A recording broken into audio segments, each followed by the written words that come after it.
Hi everybody, Mandy from Olives Tree. I hope you're all well today.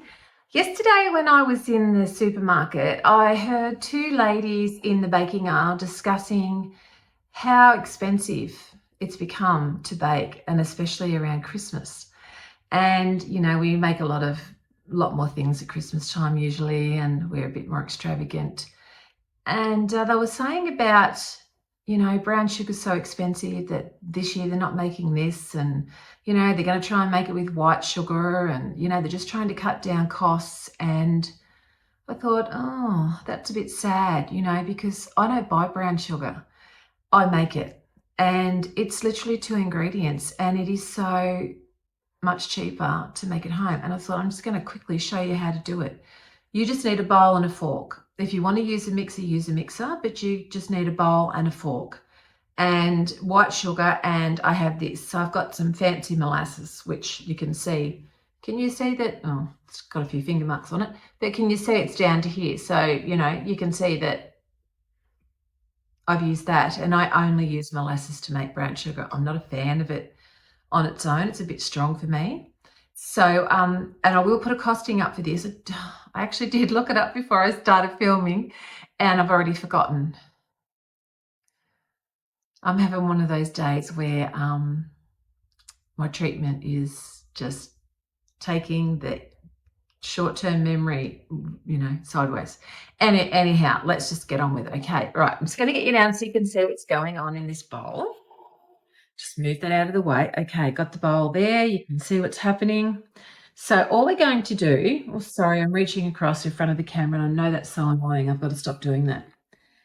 All right, so I'm going to make up 2 cups worth, and I'm going to pop it into something in the pantry. Oh, that's if I've got enough sugar in this. Hang on. So that's half a cup, 3/4. 1. Pour this into the... Okay, 1 1/4, and I want to wash this jar and, dry it before I use it again. It's quite humid here in the summertime, and sugar and spices, powders and things tend to get a bit clumpy. So always make sure I wash the jar every time and dry it really well in the oven, cool it off, and then, put the sugar in, and that tends to help a little bit. If I put the sugar in over the, clumping bits on the jar, it tends to clump a lot faster next time. So I've got 1 1/4 cup. So 1 1/2. 1 3/4. There's sugar all over the floor. 2 cups. I cannot use sugar without spilling it. Not lately anyway. So, okay, just let me get rid of that. I can't deal. All right, now I'm just going to give this medicine. Can't even talk today. I'm going to give this tablespoon measure a little grease, and use whatever you want, I just used a bit of cooking spray. And into this, so light brown sugar, I use 1 tablespoon per cup of granulated sugar. And see how easy that came out? And for dark brown sugar, you would use 2 tablespoons of molasses per cup. So I think I'm going to do 3 tablespoons first and see how that comes out. And the reason is because I'm not sure I'm going to make anything this year that I want a really dark brown sugar in. But, I might just mix this up and decide, change my mind. I do. So then all you need to do, and you look at this and you think, oh gosh, nothing's ever going to come out of this. This is just ridiculous. But you can see quickly it's starting to coat the sugar already. And I've got to say, it smells awesome. So I have CSR sugar at the moment, which was bought on special. And this Mountain Valley molasses come from Woolworths, and it was $4.50 for 450 grams. And so that's quite easy to calculate out when it's a nice round number of 450 grams into tablespoons. Now, the only thing, you actually don't even need to worry about this. So if you're American, your cup is a bit less than an Australian cup. I think you might be 240 grams, 240 mils, are you, maybe?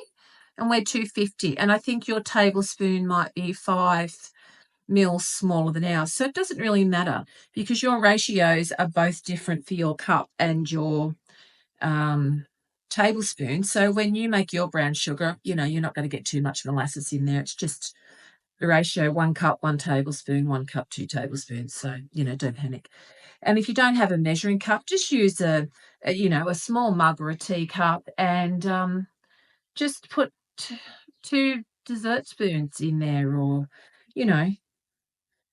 just work it out as you go. You don't need to be, super, super accurate with this, but as you can see, I'm just going to come back here just so you can see how that's mixed through. There's still a little bit on this side of the bowl, so I'll just work that through.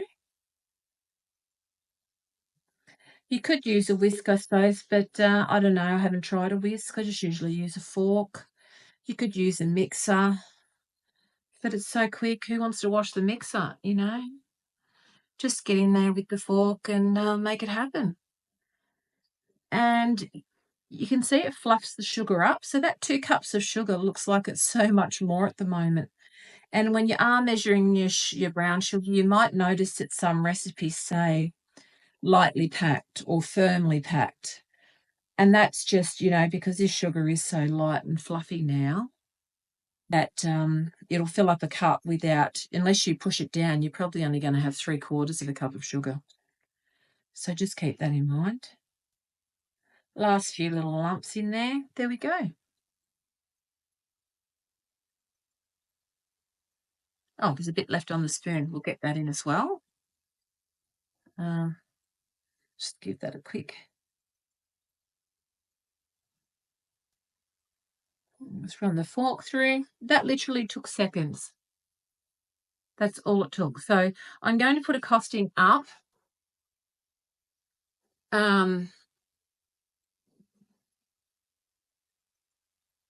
Okay, I'm going to put a costing up for this brown sugar, and in comparison to buying a bag of brown sugar. And you'll be amazed. It is so much cheaper. And sugar is so much cheaper than brown sugar. And it's just so easy. The one thing I run out of when I do go to cook is brown sugar. When I used to buy it from the store, from the supermarket, 2 out of 3 times I'd go to bake with brown sugar and I wouldn't have any. And I'd have to go get some, come back, start again. And I find that so annoying. Takes away the will to want to, get things done sometimes. And sometimes you've only got that amount of time to get it done. So you don't want to be driving for 20 minutes to get sugar to get back to, you lose your mojo. I do anyway. So yeah, since I've been making it, I never run out. If I need it, I just get a cup of sugar out, add a tablespoon or 2 tablespoons, whatever, of molasses, mix it up and pop it straight into the recipe. That means I also don't have it in the cupboard going hard, which is another pet peeve of mine. I don't like it at all. And I know you can put this in it and you can put that in it and it's supposed to stop it and whatever, but here where it's really humid, it still happens. You're always bashing it with a rolling pin or putting it in the blender. I don't want to do that. So I find just making up that as I need. So making 2 cups this time of year coming into Christmas, that's fine. I'll do a few Christmas recipes beforehand. And I'll share them around with the kids and, a couple of friends and whatever, and we'll get rid of them. And then I'll decide if I'm going to, change them up a bit for Christmas or make something different. Excuse me. Doesn't take long to get through it anyway. So, yeah. So if you're someone that doesn't, and you might not want to go out and spend, what is it, $4 or $5 on a bag of brown sugar? You only want 1 cup. You're not going to use it again for 12 months. You're better off having this that'll never go off and just making it when you need it. Just saying. Anyway, I hope that you're all having a great day.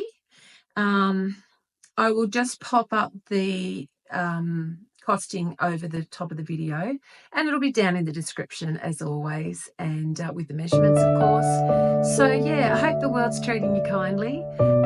Take care, and I'll see you in the next one. Bye for now.